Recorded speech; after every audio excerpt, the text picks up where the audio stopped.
tiempo,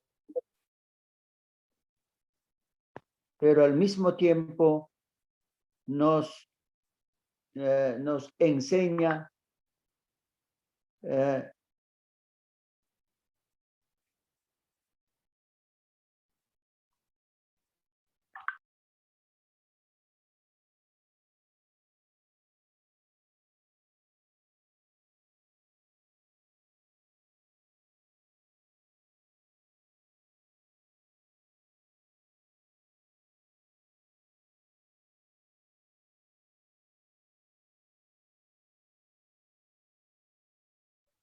Pastor, su audio está apagado.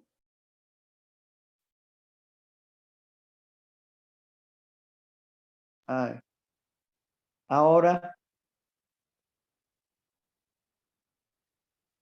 les decía que la razón por la cual he tomado la decisión de compartir con ustedes este tema de la amartiología o estudio del origen y consecuencias del pecado. ¿Ahora me escuchan? Sí, pastor, se escucha. Sí, pastor, se escucha. Gracias, hermanas, gracias. Entonces, vamos a ver a grandes rasgos este estudio que nos va a ayudar mucho a entender, porque a veces en la iglesia se dice pecado, a veces lo que no es pecado y lo que es pecado lo pasamos por alto. Pero con esta clase, con este estudio, con este tema, vamos a lograr un poco mejor entender. Porque lo que nosotros estamos estudiando ahora es la doctrina de la salvación. Pero necesitamos saber de qué nos tenemos que salvar. ¿Qué o quién es nuestro peor enemigo? ¿Dónde está ese enemigo? Entonces, sabemos que el enemigo, realmente el enemigo feroz, es el pecado. Y tiene sus raíces en nuestra propia naturaleza. Eso es lo que tenemos que entender. Estos días tuve una reunión con un grupo de hermanos de una iglesia y se están que comen unos a otros porque se acusan, tú eres pecador, yo no. Y entonces piensan que, por ejemplo, cuando una persona ve un pan en el piso o 10 soles en el piso, los 10 soles no nos dice, cógeme. El deseo de coger nace de nosotros. Pero sabemos que coger una cosa que no es nuestra es delito. O sea, apropiarse de algo que no nos pertenece es delito. Y ese delito se llama pecado. Pero no es problema de los 10 soles. Lo mismo, la gente anda diciendo que las damas, las mujeres de la iglesia tienen estos vestidos y así. Bueno, las hermanas visten como ellas quieren vestirse. Si un varón siente atracción por la otra dama, por la dama, no es problema de la dama, es problema de la persona que piensa que entonces esos detalles nosotros vamos a aprender. Tienen ustedes todo no creo que les falte a algunos porque he enviado para todos.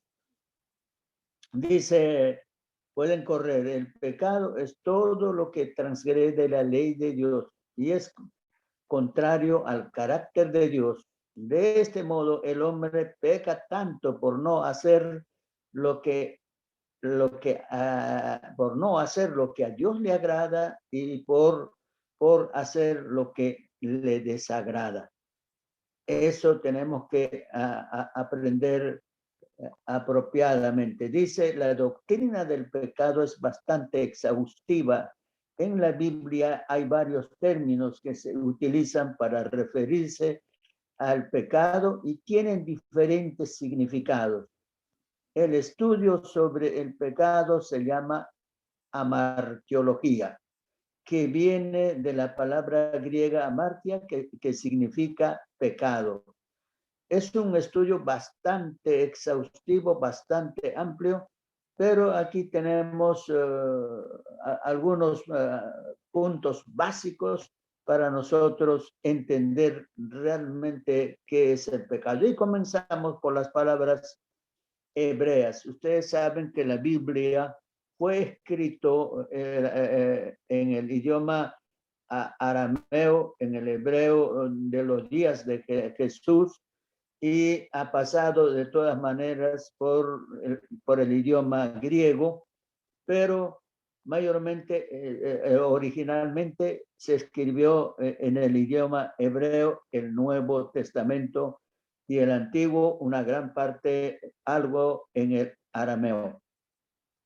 Entonces, según esto, hay una palabra allí, chad, que significa algo así como desviarse del camino, perder el objetivo en el sentido de un error o desviación deliberada. Si uno está caminando con un destino fijo, si yo quiero irme a Puente Piedra, pero de repente estoy enrumbándome para Caraballo, estoy desviado del camino. Pero si yo tengo mi salud mental cabal, lo que hago es desviarme deliberadamente. No me estoy si soy ciego, sí puedo equivocarme, pero si soy sano y me voy por otro lugar, soy como Jonás. Jonás es un ejemplo, ¿no? Dios le mandó al oriente y él se iba al occidente. Entonces, el primer paso, el significado del pecado es desviación deliberada, intencional. El segundo es la falta de integridad, ser deshonesto, llega a ser iniquidad, al apartarse intencionalmente del camino correcto. Por ejemplo, nosotros conocemos al Señor, leemos la Biblia, sin embargo, comenzamos a tramar en nuestro corazón, decimos, esta iglesia no me gusta, no me agrada, alguien de la iglesia no me agrada, y comienzo a madurar la deshonestidad en mi corazón. Lo cual, cuando no se extirpa, cuando no se sana a tiempo, llega a ser iniquidad.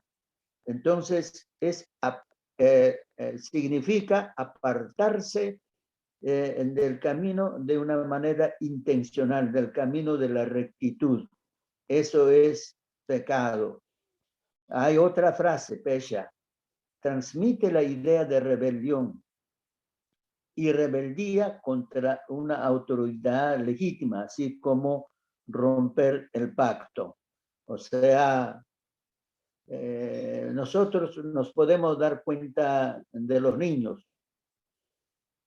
Los niños, cuando somos niños, no somos nada obedientes. Siempre queremos hacer lo que nos da la gana. Papá, mamá nos dice, no hagas esto, y es eso lo que queremos hacer. Es lo que papá, mamá nos dice que no hagamos, eso es lo que nos encanta. O sea, es la rebelión, la rebeldía contra una autoridad legítima. Si tenemos que pagar nuestros impuestos en el municipio, hacemos malabares, fraguamos documentos y entonces no porque no queremos pagar. Ese es un acto de rebeldía. Y todo acto de rebeldía es pecado. Hay otra frase que se llama rasha, que significa maldad, implicando siempre el sentido de culpa moral. Al evadir impíamente las normas establecidas. Sabemos en la sociedad donde vivimos, en el hogar donde vivimos, el colegio donde asistimos, hay normas de conducta. Por ejemplo, no plagiar, no molestar al compañero. Entonces, y lo hacemos con mala intención. Eso se llama culpa moral, maldad. Y también hay asham, que significa culpa, andar mal.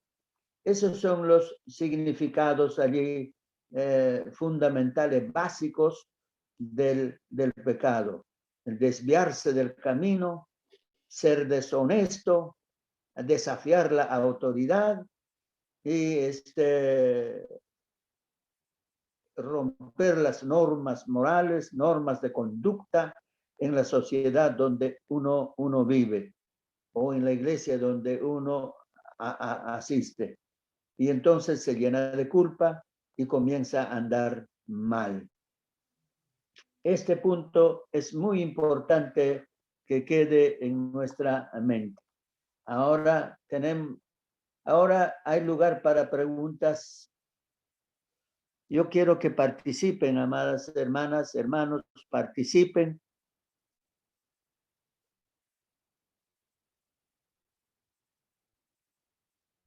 Hablen. ¿Se entendió? Todos tienen sus lecciones, su lección.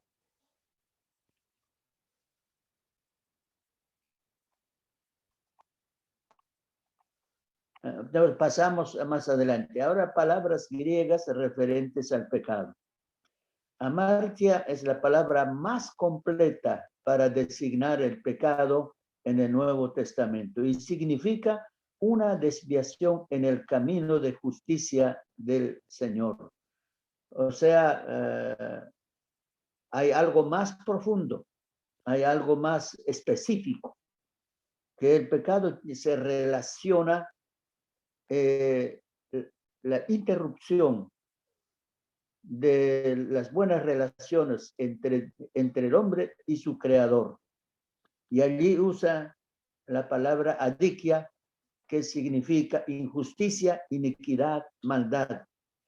La peor maldad que existe en este mundo es la peor injusticia, la peor iniquidad, la peor maldad es alejarse de la comunión con el Creador.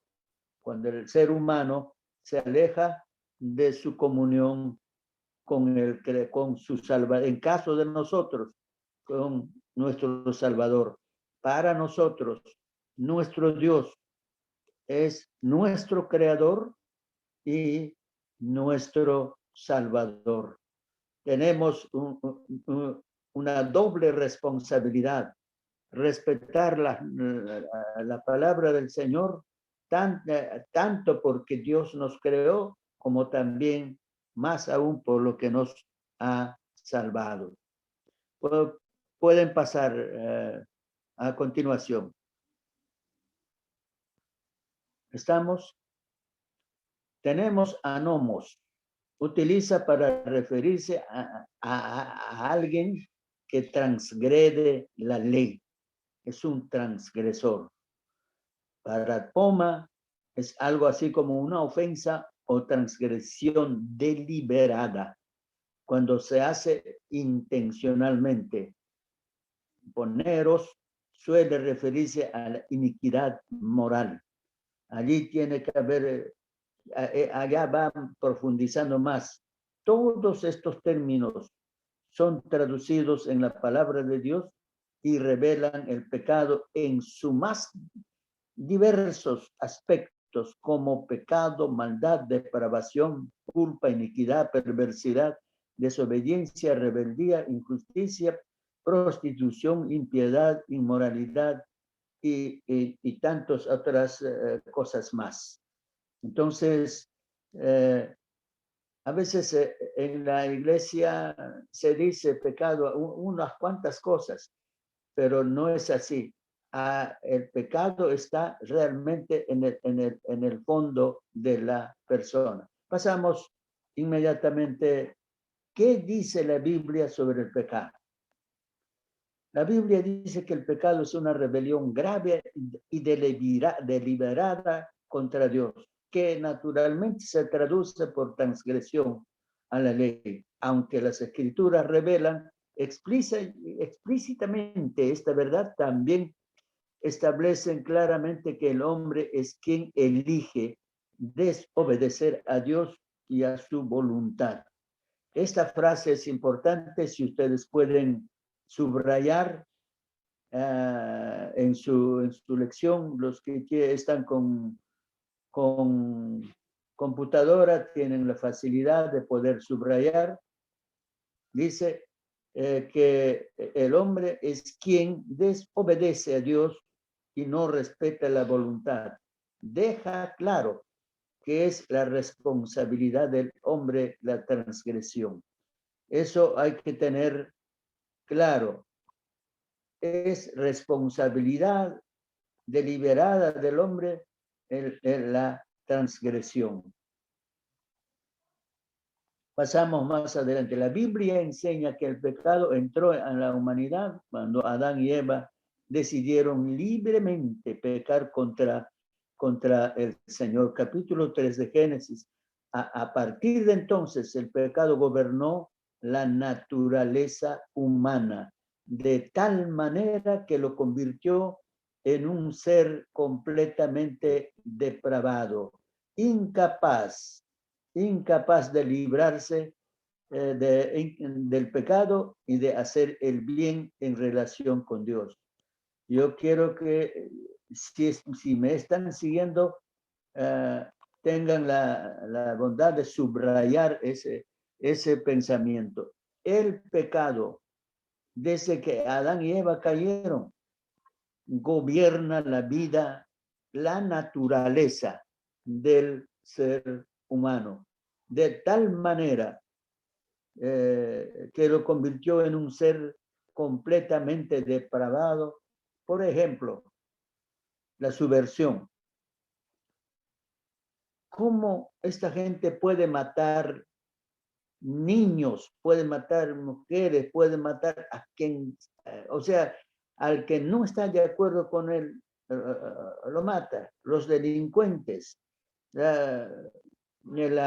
por ejemplo, los pedófilos, los tratantes de personas, los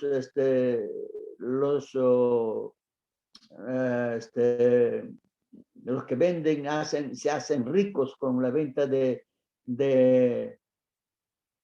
drogas, los que trafican, los traficantes.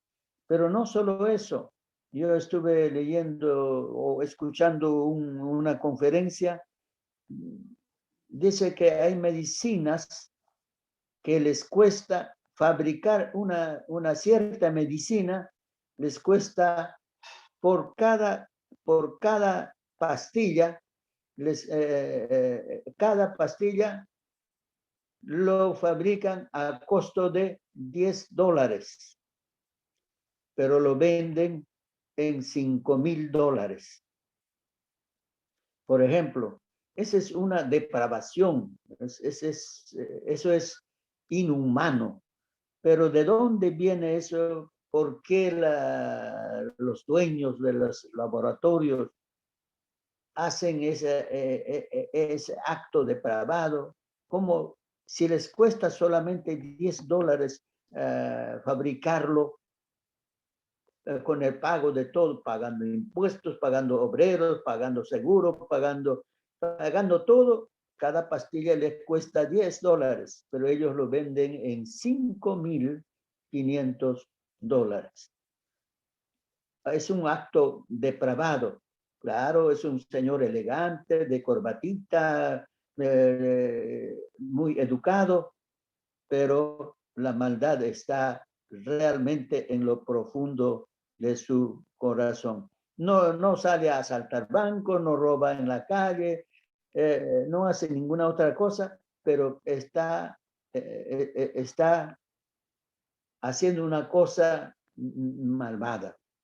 Por eso dice, el pecado, desde que Adán y Eva cayeron, gobierna la naturaleza humana, de tal manera que el ser humano se ha convertido en un completo depravado, incapaz de librarse del pecado y de hacer bien en relación con Dios. Ni siquiera en relación con los seres mismos humanos mismos. En otras palabras, después de la caída del hombre, el pecado reinó en su naturaleza. O sea, el pecado está en nuestra naturaleza. Lo que nosotros tenemos que aprender es conocer todas estas cosas que son importantes y aprender cómo librarnos del pecado. Felizmente, hay una forma como librarnos del pecado. Dice, el pecado reinó en su naturaleza, ocasionando que todas sus facultades, incluyendo sus decisiones, deseos y voluntades, se inclinen al mal. Por ejemplo, en Génesis, ese pensamiento de Génesis 6:5 dice, y vio Jehová que la maldad de los hombres era mucha en la tierra, que todo designio de los pensamientos del corazón de ellos era de continuo solamente al mal. Aún nosotros que hemos sido redimidos, hemos sido lavados de nuestros pecados, aún siempre estamos luchando cada vez. Se presentan siempre pensamientos, ideas en nuestra mente, en nuestro corazón. Hay apetitos deshonestos que tocan la puerta, pero hemos aprendido a luchar contra eso y vencer. Y lo hacemos, nosotros podemos vencer al pecado porque ya tenemos el poder de Dios en nuestra vida. Ustedes pueden leer ahí en Romanos 3, 10 al 12.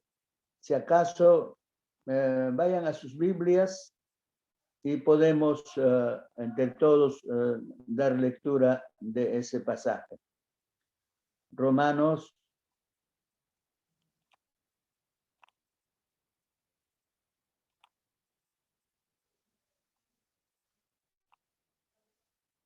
Entre tanto, vayan pensando, hermano, no es bueno que estén calladitos.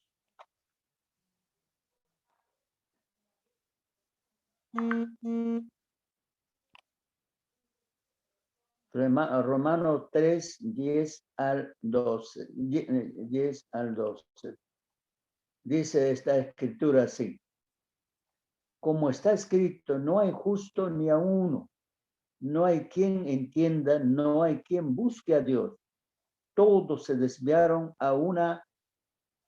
se hicieron inútiles. No hay quien haga lo bueno. No hay ni siquiera uno. Mira, es la palabra de Dios lo que lo dice, perdón. La palabra de Dios lo dice de una manera tan clara, tan nítida, lo que es el pecado que está metido en el corazón de cada persona. Ahora vamos, ¿qué es el pecado original? El estado donde el hombre peca no por imitación o por influencia, sino que se deriva de la raíz de la raza humana, es decir, por el pecado de Adán, se llama el pecado original. El pecado original comenzó en la vida, en el acto de desobediencia de Adán. Aún en la actualidad, a veces decimos la mala influencia, a veces decimos los malos amigos. La gente elige malos amigos porque tienen malos deseos, pero los que no tienen malos deseos van a huir de las malas amistades. No es tan cierto cuando dicen las malas influencias, es el deseo propio. No es tanto por influencia, sino por naturaleza. Por ello, todos los hombres nacen con una naturaleza depravada y corrupta. Por lo tanto, el hombre no es pecador porque peca, sino que peca porque es pecador. Eso nos dice, ya hemos leído Romanos 5:12. A ver, aquí nos detenemos. ¿Alguien puede leer esa parte? Abra su micro. A ver, por favor, hermano Santiago, ¿puede dar lectura de esa parte que usted, hombre de leyes, creo que es el que mejor entiende estas cosas?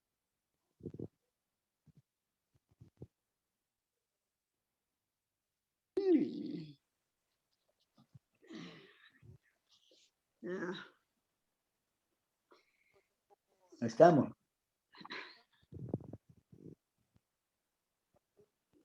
¿Quiere que se lo lea yo, pastor? Ajá. Oh, tú puedes leer. Por Pastor. tanto. Sí. Ahí está el pastor. Ahí está el hermano. Ahí está el hermano. Lea. Pastor, buenas noches, ¿me escuchan, hermano? Lo que pasa es que mi micro está un poco mal, por eso le pregunto si me escuchan. Sí, te escuchamos, Santiago. Está muy bien, nítido. Te escuchamos. La palabra de Dios en Romanos 5:12, para dar lectura de la palabra. Sí. Por tanto, como el pecado entró en el mundo por un hombre, y por el pecado la muerte, así la muerte pasó a todos los hombres, por cuanto todos pecaron. Eso, en términos de lenguaje nuestro, significa que el hombre no es pecador porque peca, sino que peca porque es pecador. Nos da a entender eso, ¿no? O sea, ya ese hombre ya pecó. A veces decimos, el hermano ya pecó o la hermana ya pecó. No ha pecado, no ha cometido ese pecado porque sea pecador, sino peca porque es pecador, porque la naturaleza, su naturaleza depravada le ha vencido. Pero por eso está la salvación que tenemos. Después de esta lección vamos a estudiar la salvación y vamos a comparar la diferencia, y la solución es maravilloso. Este pecado original es también la raíz de todos los pecados. De todos los males. El causante de todos los males. Este pecado original es también la raíz de todos los pecados cometidos por los hombres a lo largo de su vida. Todos los pecados tienen su origen en el pecado original.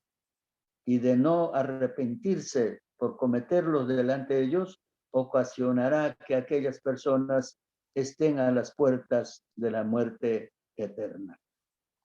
A ver, para compartir un poco más. ¿Cómo peca el hombre? A ver, hermana Marlene, ¿puede dar lectura de un párrafo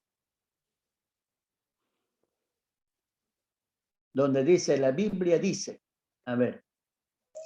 Amén, pastor. Ya, la Biblia dice que la capacidad que tiene el hombre para pecar es increíble.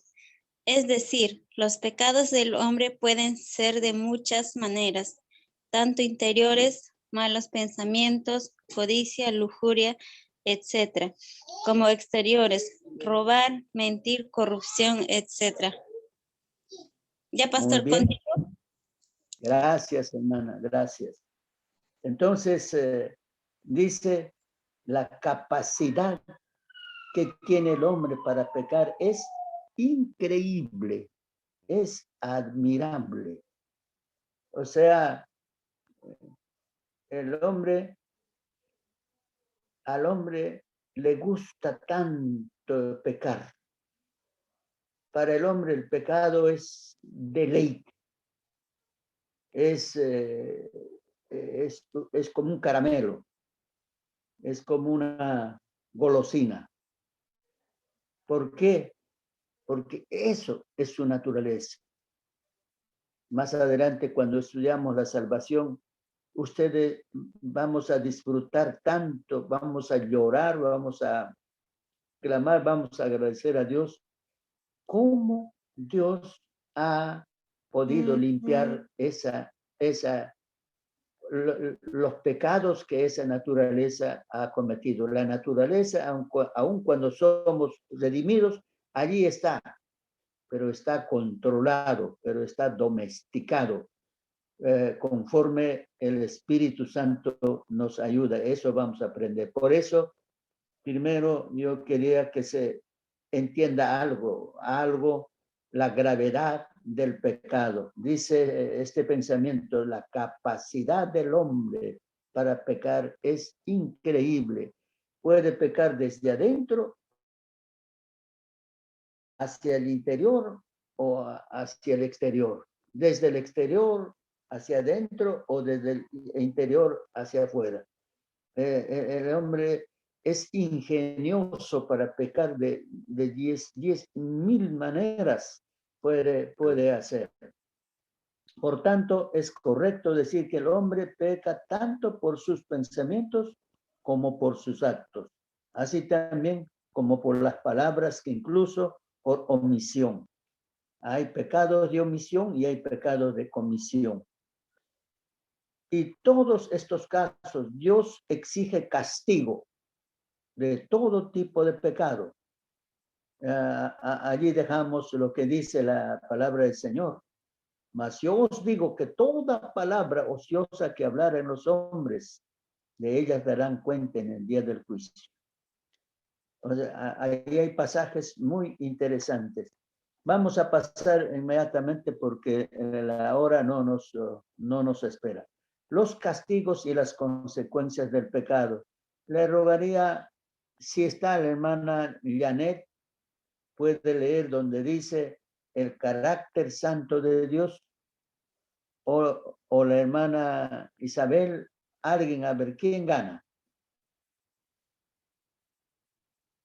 O la hermana Chani. A ver, pastor, A ver. Pastor. El carácter santo de Dios exige que también seamos santos. Él muestra una forma de vivir porque escrito está, sed santos porque yo soy santo. Primera de Pedro 1:16. Naturalmente, debido a este estándar, la santidad, la justicia de Dios requiere de todos los pecados sean castigados. Este castigo ocurre tanto en esta vida como en la vida. Esa es la bendición grande. Amén. Que Dios ha provisto medios como un ser tan caído, tan depravado, puede llegar a ser santo. Amén, gloria a Dios. Eso hay que entenderlo. Otra hermana puede leer el siguiente párrafo.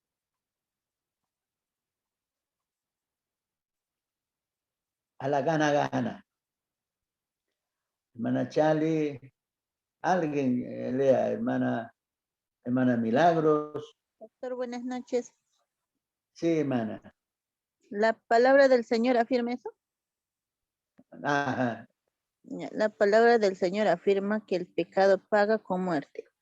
En este sentido, hay que entender que no solo significa la muerte física, es la separación del cuerpo y el alma, donde la Biblia afirma que este final es el castigo por el pecado, incluyendo la muerte espiritual y la muerte eterna. Con el sudor de tu rostro comerás el pan hasta ahí nomás llega. No le impresiona que tenga llegado. Sí, hasta el siguiente página. Hasta que vuelva a la tierra, porque de ella fuiste tomado, pues polvo eres y al polvo volverás. O sea, 3:19. el orden de eventos en la muerte del ser humano es la siguiente. Ujú. El momento que Adán y Eva pecaron, murieron espiritualmente. Y Adán murió 930 años después, murió físicamente. Si se arrepintió, si pidió perdón al Señor, lo encontraremos en el cielo. A Adán y Eva lo abrazaremos, lo felicitaremos porque es nuestro Padre original. Pero si no pidió perdón, no sabemos que eso, bueno, la Biblia dice, su destino final es el infierno como castigo. Entonces, el primer acto pecaminoso es el pecado o la muerte espiritual.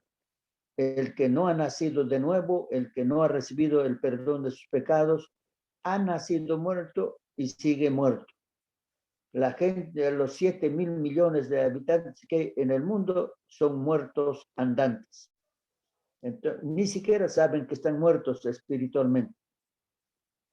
Pero después mueren físicamente. Si mueren físicamente antes de conocer a Dios, no hay manera de evitar la muerte eterna. Entonces hay muerte espiritual, muerte física y muerte eterna.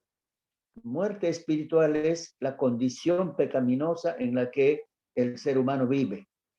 Muerte física es cuando deja de existir físicamente.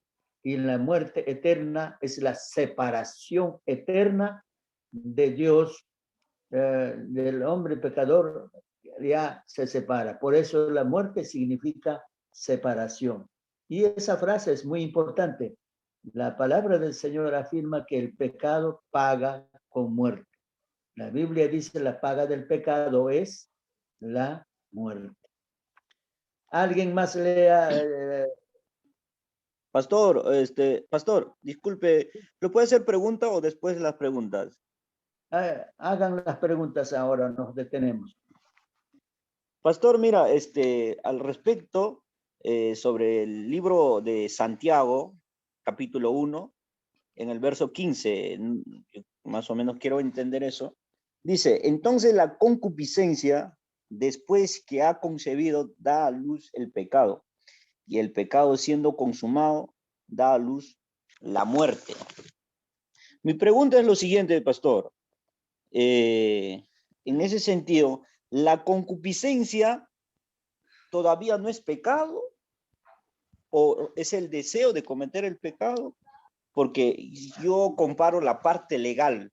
Para cometer un delito, un sujeto activo, primero es la ideación, de acuerdo a la doctrina, ¿no? En derecho. Entonces, bueno, siempre me he preguntado eso. La ideación, el ser humano para cometer delito, primero es en los pensamientos, en su idea. Es ideación, después va la tentativa, cuando entra la consumación recién comete el delito. Por ejemplo, si alguien quiere robar un banco, eso es la ideación en su mente. Y la tentativa, quizás esta persona ha planificado, pero no llega a consumar o no llega a cometer el delito y quedó ahí. Entonces la pena es mínima. Entonces mi pregunta es, ¿la concupiscencia es como ideación o ya es pecado? ¿O cómo es, pastor, ese punto? Quiero entender. Y Muy como bien. decía, alguien que quiere pecar, ¿no? Quizás hablando así un joven, no sé, tiene ideas de encontrarse con alguien y bueno, hablando así de fornicación, del pecado de fornicación, quizás ahí evita, dice, no, esto está mal delante de Dios y no puede hacer, pero tuvo intenciones, pero quedó allí. No llegó a consumarse ese pecado. Entonces yo entiendo así la concupiscencia o estoy entendiendo mal. A ver, pastor, por favor, si me habrá entendido mi pregunta, ¿no? La cita me dijiste. Primera de Pedro. La cita, el versículo. Santiago 1, pastor, 1:15. Santiago 1:15. Dice, entonces la concupiscencia después que ha concebido, da a luz el pecado y el pecado siendo consumado, da a luz la muerte. Leyendo desde el verso 13. Vamos a leer desde el verso 13. Cuando alguno es tentado, no diga que es tentado de parte de Dios, porque Dios no puede ser tentado por el mal, ni él tienta a nadie, sino que cada uno es tentado cuando desde su propia concupiscencia es atraído y seducido. Y entonces la concupiscencia, después que ha concebido, da a luz el pecado. Y el pecado, siendo consumado, da a luz la muerte. Concupiscencia es otra palabra equivalente a naturaleza, ¿no? O sea, hay otra frase que yo uso. Todo mal, todo pecado es un acto mental. Nadie comete una falta grave muy pocas veces. Una casualidad puede haber, pero casi todos los males que se cometen, primero se piensa. Primero genera en el interior de la persona, puede nacer en el corazón, en el sentimiento y subir al pensamiento, o del pensamiento bajar a la emoción, a los sentimientos, y de una vez muy bien preparado comete el acto, pero es algo que nace. Entonces, concupiscencia es la naturaleza, por eso dice, es por su propia concupiscencia es atraído. O sea, es el deseo que la persona lo madura. Es la persona que trama, tiene que tramar. Por ejemplo, un joven mira a una señorita de buena presencia, puede tener dos clases de atractivo, de atracción. Una atracción lasciva, lujuriosa, pero también puede tener una atracción con pureza. Puede tener una intención con pureza, con integridad, sanamente puede sentirse atraído. Pero si lo hace con lujuria, con lascivia, ya está su mente, sus ojos, todo está omnibulado, lleno de ofuscado, hace cualquier cosa. Y por eso es que están enamorando a la joven, y si ella no acepta, le dice, vas conmigo o te mato, ¿no? Entonces, la concupiscencia son la baja naturaleza, la naturaleza pecaminosa que las personas, todas las personas tenemos, con la diferencia de que los cristianos estamos investidos del poder del Espíritu Santo y sobre la base de nuestra salvación, y podemos triunfar sobre la concupiscencia y lavar nuestra conciencia si algo malo hemos pensado.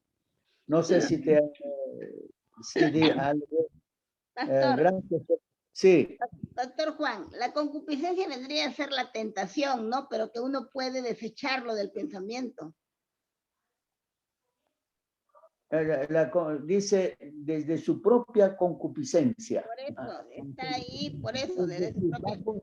en otras palabras, peca, pero y si cuando uno es tentado, dice la palabra, no diga que es tentado por Dios, porque Dios no tienta a nadie, pero la tentación estuvo ahí, Jesús fue tentado, ¿no?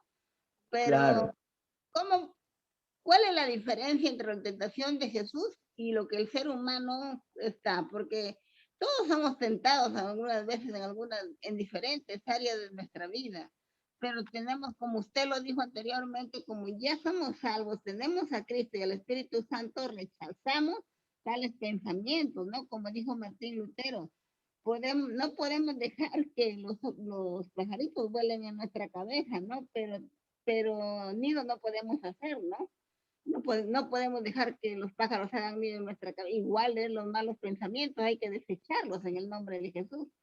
No, ¿estoy bien o estoy mal, pastor?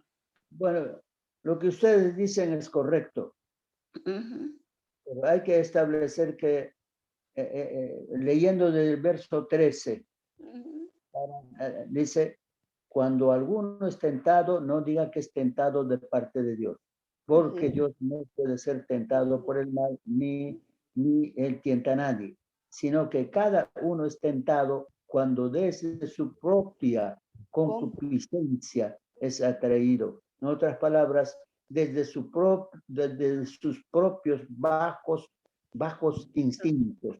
Quiere decir, la concupiscencia son los bajos instintos que la persona todavía mantiene. Ahora, hay diferente, ¿no? Hay la tentación prueba y hay la tentación maligna.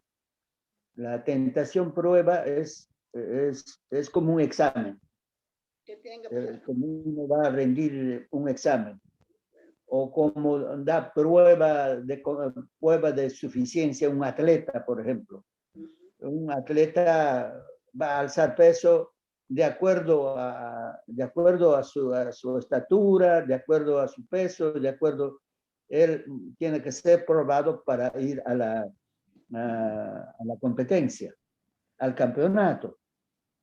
Y si no pasa la prueba, no va. Y esa también se llama tentación eso. Pero eso no es malo, es bueno. Pero la tentación maligna, eso sí es malo. Pero esa tentación maligna se desarrolla, la tentación siempre llega de afuera para adentro. O sea, cualquier cosa que vemos, que escuchamos, si no vemos, no lo deseamos, pero de una vez que hemos visto, lo deseamos, lo queremos, y eso va madurando dentro de nosotros hasta que somos vencidos por esa concupiscencia. Porque baja. Por eso Jesús va a decir, pastor, que nuestro ojo tiene que ser bueno, tiene que ser sano, porque la tentación, la concupiscencia entra por los ojos, pues no todo lo que el hombre ve y lo desea con maldad está entrando por su ojo, porque su ojo no es bueno. Porque así dice el Evangelio. El Señor Jesús dice que nuestro ojo debe ser bueno. Así es. Gracias, hermanos, por su aporte, por sus preguntas. ¿Algo más quieren? ¿Alguien más quiere hacer preguntas? Pastor, ¿lo puede hacer pregunta, por favor? Sí, haga nomás.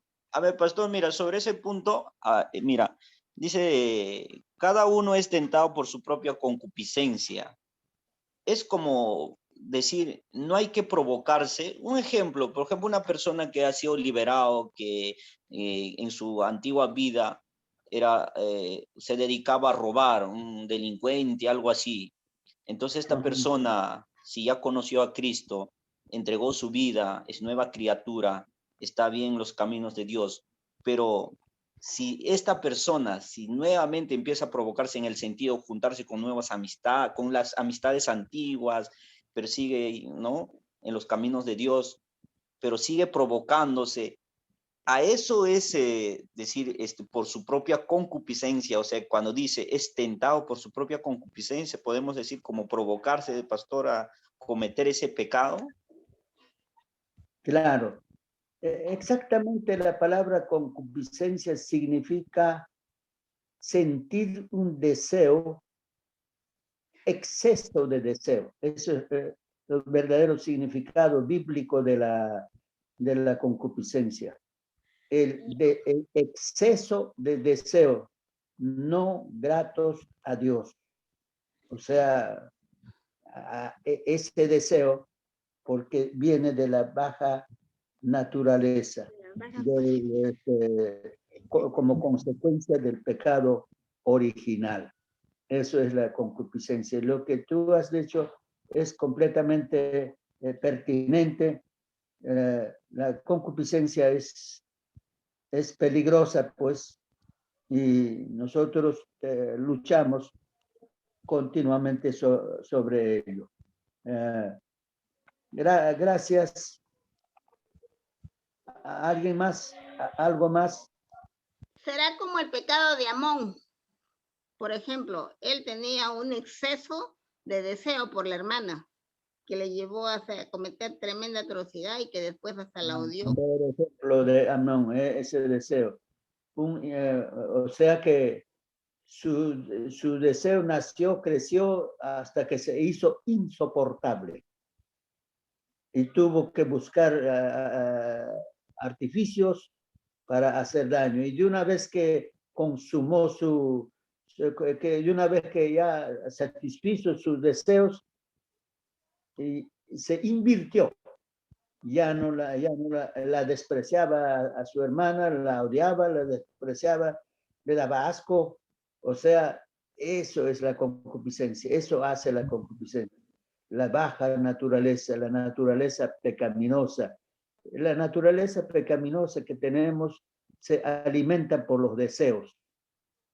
Eso es, se alimenta por los deseos.